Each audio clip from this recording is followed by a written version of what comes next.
सभी भक्तों को श्री शिवाय नमस्तुभ्यम। हर हर महादेव। ओम नमः शिवाय। जय महाकाल। शिवाय नमः। ओम। थोड़ी तबीयत खराब होने की वजह से आवाज़ थोड़ी कम आ सकती है, उसके लिए हम आपसे क्षमा प्रार्थी हैं।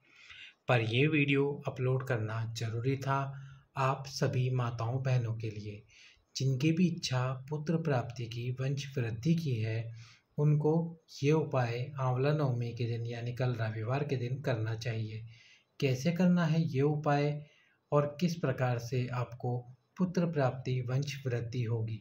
यदि आपकी उम्र 30 वर्ष है, 35 वर्ष है, 40 वर्ष है, आपका रजस्वला धर्म बंद हो चुका है, उसके बाद भी आपको पुत्र प्राप्ति, वंश वृद्धि नहीं हो रही है, तो एक बार इस उपाय को अवश्य ही करके देखना।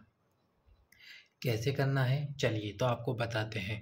आंवला नवमी के दिन आपको क्या करना है, सुबह सुबह सबसे पहले तो खीर का भोजन बनाना है, थोड़ा सा खीर का प्रसाद बनाना है। खीर बनानी है आपको, सुबह सुबह कर लेना ये उपाय। प्रदोष काल में करोगे तो अच्छा रहेगा, लेकिन होता क्या है, आप प्रदोष काल में ये उपाय करने की सोचते हो और फिर ऐसे टालते जाते हो कि करेंगे करेंगे, और प्रदोष काल निकल जाता है।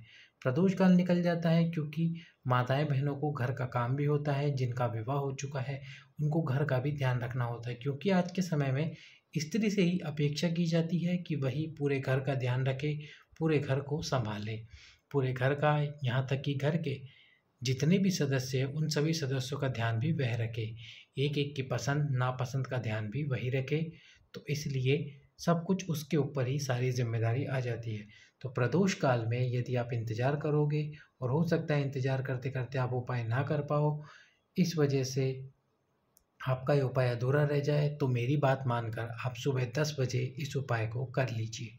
आपको खीर का प्रसाद बनाना है। आपके पति यदि आपके साथ इस उपाय को करें तो बहुत बहुत बहुत अच्छी बात है। आंवला नवमी के दिन आंवले के वृक्ष के नीचे आपको जाना है। केवल खीर का प्रसाद, थोड़ा सा जल ले लीजिए, उसमें साथ में पूजन की सामग्री जैसे बेलपत्र, पुष्प, थोड़ा सा दूध ले लीजिए और खीर का प्रसाद, साथ में एक दीपक जिसमें गाय का घी हो और लंबी बात लगी हुई हो। ये सभी वस्तुएं लेके आंवले के वृक्ष के नीचे बैठ जाइए। अब आपको आंवले की वृक्ष की पत्ती नहीं तोड़नी, आंवला नहीं तोड़ना, बस क्या करना है, आंवले के वृक्ष के नीचे जो मिट्टी हो, इस मिट्टी को उठाकर आपको एक शिवलिंग का निर्माण करना है, पार्थिव शिवलिंग निर्माण करना है आपको।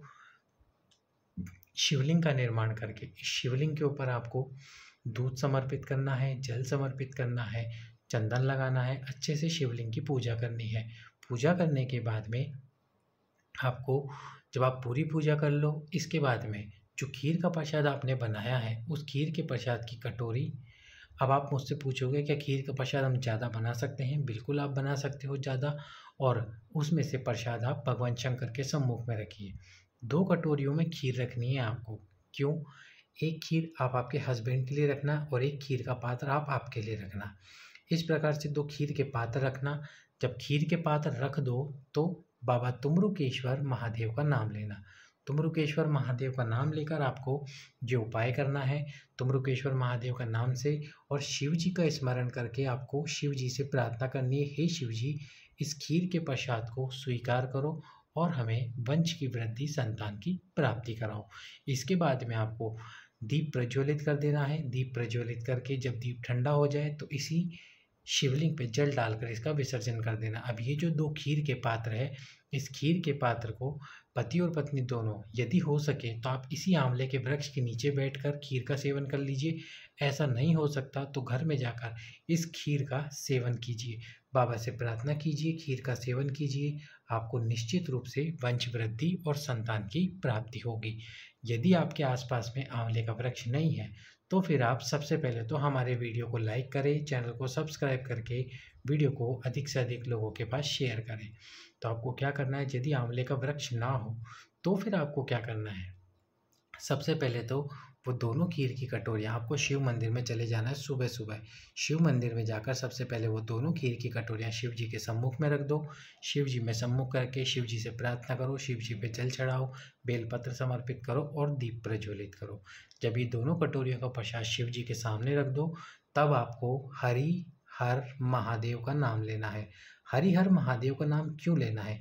क्योंकि देखो आंवले के वृक्ष के नीचे तो बोलते हैं कि माता लक्ष्मी भी होती है, भगवान विष्णु भी होते हैं। तो जब हम आंवले के वृक्ष के नीचे शिव की पूजा करते हैं तो लक्ष्मी जी की, भगवान विष्णु जी की भी पूजा हो जाती है।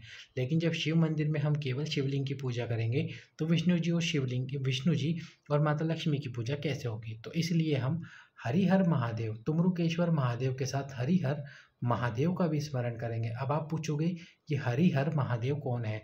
तो भगवान विष्णु और जब शिव जी का नाम एक साथ लिया जाता है तो हम इसको हरिहर महादेव कहते हैं इस नाम को। जैसे आप जानते हो कि रोग मुक्ति के लिए कुंतकेश्वर होते हैं, हाटकेश्वर होते हैं, शराब छुड़ाने के लिए, उसी प्रकार हरि हर महादेव जो भगवान विष्णु की पूजा में भी शामिल हो जाते हैं और शिव जी की पूजा में भी शामिल हो जाते हैं। तो हरि हर महादेव के नाम से आपको क्या करना है, उस खीर का भोजन, यानी कि जो खीर का भोजन आपने शिव जी के सम्मुख में रखा है, तो शिव से प्रार्थना करनी है कि हे हरिहर महादेव, इस खीर के प्रसाद को स्वीकार करके इसको औषधि बना दो, ताकि जब पति और पत्नी दोनों इस खीर के प्रसाद को स्वीकार करें तो पत्नी का गर्भ ठहरे और कई वर्षों से रुकी हुई उनकी कामना पूर्ण हो। हरिहर महादेव का स्मरण, तुमरुकेश्वर महादेव का स्मरण करें। और यहाँ पर आपको इंतजार नहीं करना इस दीपक के ठंडे होने का। आप आपका उपाय करके आ जाइए सुबह 10 बजे, या तो शिव मंदिर में नंदी जी के पीछे की तरफ बैठकर, पॉसिबल हो कि शिव मंदिर में ही आप वो खीर खा सके पति पत्नी तो अच्छी बात है, नहीं तो खीर को घर पर लाई और जब घर पर लेकर आइए तो इस बात का ध्यान रखना घर से मंदिर की जितनी दूरी हो उस समय पे वो खीर का पात्र ढका हुआ होना चाहिए, किसी की भी नज़र उस खीर पे ना पड़े, इस बात का विशेष ध्यान रखें। क्योंकि आज के समय में क्या होता है, यदि आप मंदिर जा रहे हो या मंदिर से आ रहे हो तो क्या होता है कि लोग आपकी थाली में सबसे पहले देखते हैं कि ये क्या लेकर जा रहा है या क्या लेकर आ रही है, शिव मंदिर में या शिव मंदिर से। तो इस बात का ध्यान रखना, थाल पोष थाली के ऊपर रख के लेके जाना या कोई प्लेट रख के लेके जाना ताकि वो खीर ढकी रहे। भगवान से प्रार्थना है आपकी इस आंवला नवमी पे किया गया आपका ये उपाय आपके वंश को बढ़ाए और आपको संतान प्राप्त कराए। सभी भक्तों को श्री शिवाय नमस्तुभ्यम। हर हर महादेव।